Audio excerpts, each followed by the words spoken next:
سلطان مدینہ محبت وحی سکینہ نور سے معمور سینہ مشک سے بہتر پسینہ یا نبی سلام علیکہ یا رسول سلام علیکہ یا حبیب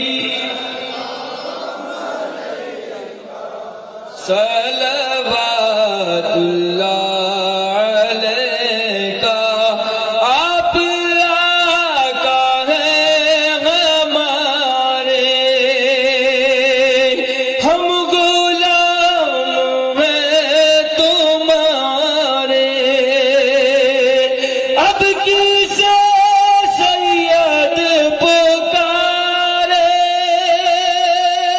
تم ہمارے ہم تمہارے یا نبی سلام علیکہ یا رسول سلام علیکہ یا حبیب سلام علیکہ صلوات اللہ علیکہ دو جہاں کی تم اجالے نور ہو تم شکل والے کھول دو مشکل کے تالے تاج و دین تاج والے یا نبی سلام علیکہ یا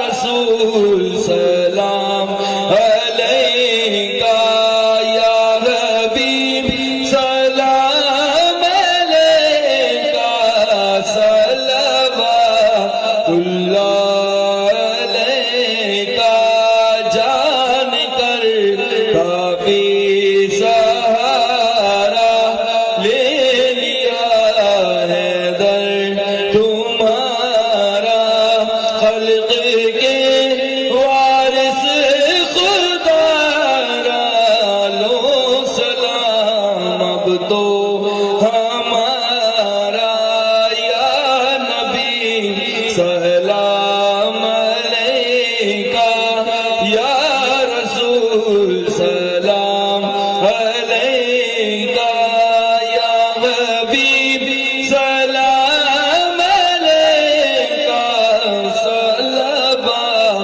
اللہ علیکہ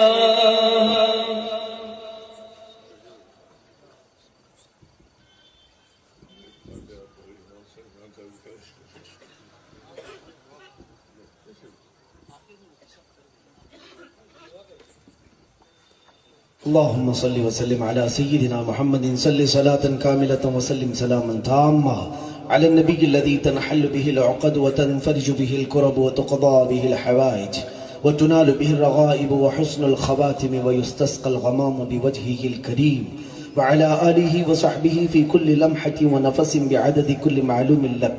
اللهم أوصل وبلغ مثل ثواب ما قرأناه من القرآن الكريم، ما صليناه وما سلمناه وما هللناه وما سبحناه وما بيناه.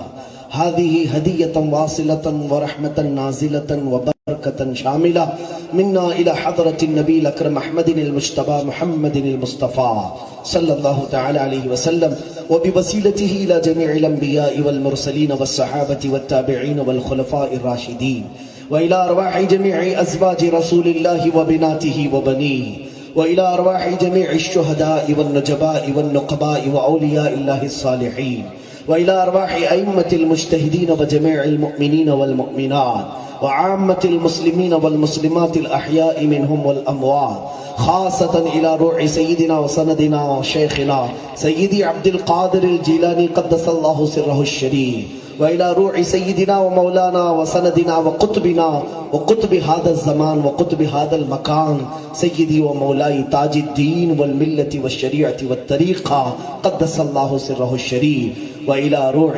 سيدي العالم الرباني والفاضل الجليل العالم النحريف بايزيد رحمه الله. اللهم بحرمة هؤلاء المذكورين تمم مقاصد ديننا ودنيانا وأخرانا.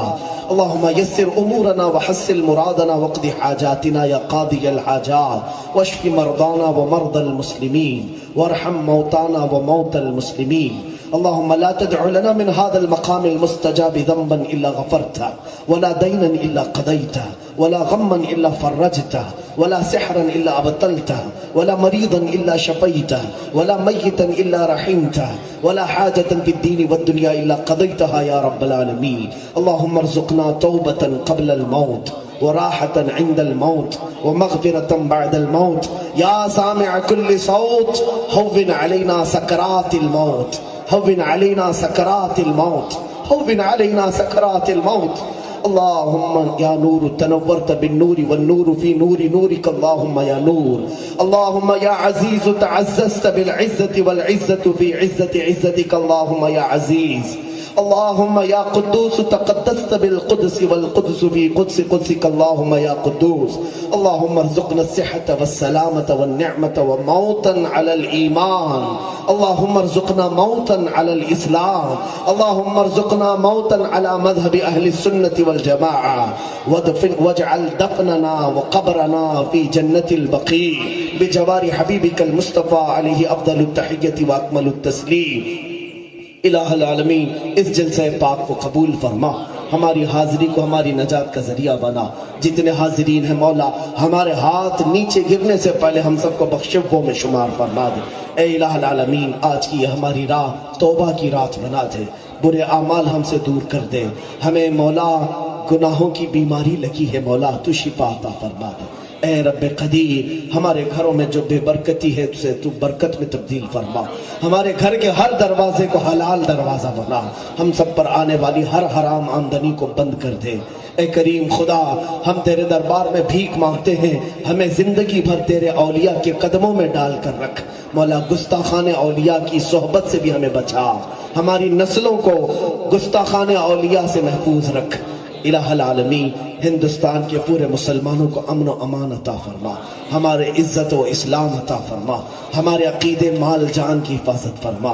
بد نظر شرین اور فسادیوں کو کیفر کردار تک پہنچا. اے کریم خدا وہ ہوا بھیج، وہ طوفان بھیج جس نے فرعون کو ہلاک کیا، وہ مچھر بھیج جو نمرود کو ہلاک کیا، وہ بچے بھیج جو ابو جہل کو ختم کیے. اے کریم خدا طاغوتی قوتوں کو تو کیفر کردار تک پہنچا. اے الہ العالمین تمام جملہ مسلمانوں کے مال و جائیداد کی تو غیب سے حفاظت فرما. آج جتنے یہاں حاضر ہیں خصوصیت کے ساتھ حضرت بایزید رحمت اللہ تعالی علیہ کو اس کا ثواب نظر مولا قبول فرما. ان کی اولاد کو قیامت تک جیسے بابا نے فرمایا ہے مصلی شاہی پر تو گامزن فرما دے. اے رب قدیر علماء اہل سنت کا سایہ دراز فرما. میرے محسن کرم فرما مفتی عبد القدیر خان صاحب اور دیگر علماء و مشائخ سب سے دین و سنیت کا تو زندگی بھر کام لیتا ہے. مولا ہمارے جلسے کو کامیاب فرما. وصلی اللہ تعالی علی خیر خلقہ محمد وآلہ واصحابہ اجمعین. دنیا میں ہر آفت سے بچانا مولا، عقبہ میں نہ کچھ رنج دکھانا مولا. بیٹھے جو در پاک کے پیمبر کے حضور ایمان پہ اس وقت اٹھانا مولا. الہی الہی الہی دکھا دے مدینہ وہ کیسی بستی ہے جہاں پر رات دن مولا تیری رحمت برستی ہے. ان اللہ و ملائکتہ یصلون علی النبی یا ایھا الذین آمنوا صلوا علیہ وسلموا تسلیما. اللهم صل على سيدنا محمد وآله وأصحابه وبارك وسلم صلاة دائمة سرمدا أبدا دعواهم فيها سبحانك اللهم وتحيتهم فيها سلام وآخر دعواهم أن الحمد لله رب العالمين. جب دم واپسی ہو یا اللہ، جب دم واپسی ہو یا اللہ، لب پہ جاری ہو بس لا الہ الا اللہ.